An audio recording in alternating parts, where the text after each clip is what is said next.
Hey guys welcome to my new blog. आज मुझे पहुंची जाइए मेटाकानी मोर आंटी संगे जी की संबलपुर रे रहसन तो तांको नहीं करी मुई चलली आज मेटाकानी मंदिर जेहेतु आज सरस्वती पूजा थिला तो स्कूल रे सरस्वती पूजा बनी करी आमे शीघ्र बाहरी पड़लु 12 बजाड़े स्कूल रे भोग दी तो मेटाकानी मंदिर आमे आसीगलु। एटा देखि पारुथे केते सुंदर केते बढ़िया बनाई छे। मुई एटा फर्स्ट टाइम आसी छे मो मेटाकानी लेखा छे।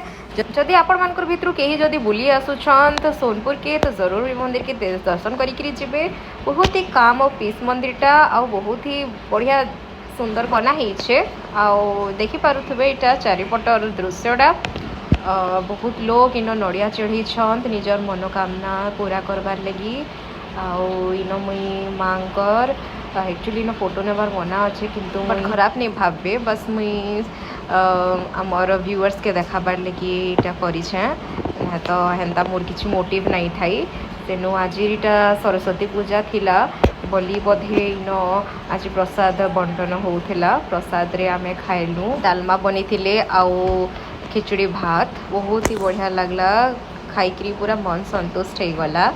तापरे आमे इटा सेकेंड चलनु पाताली श्रीक्षेत्र लगभग 17 किलोमीटर आधा घंटा खड़े लगी गला इनके पहुँचुन तो बाट बहुत बढ़िया अच्छे मंदिर तक आईटा आपण को ऊपर के चढ़ी चढ़ी जीवार के पड़वा इन कहसन जगन्नाथ प्रभुंकर इटा गोटे गुम्फारे तांको पहला इन रखाई लुचिकी बाकी अति ऊपर के तो आमे नहीं जाई तो जेन मेन मंदिरटा अच्छे से दूर आम गलु।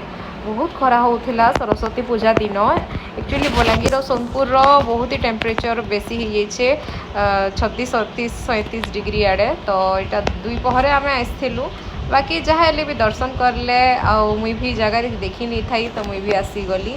इन भी महोत्सव चली जेनटा कि 7 दिनिया महोत्सव थिला आईटा देखी पारुथे बहुत लोग आसिकी इन प्रवचन शुणु तो ये थिला गाइज मोर ब्लॉग मुई ई 2 जगह ही कवर करी पारली। आ गोटे डैम थिला थेंगो डैम जेनटा कि मुझे जाई नहीं पारली। मोर ब्लॉग केनता लागला जरूर कमेंट करके बताबे। Bye bye.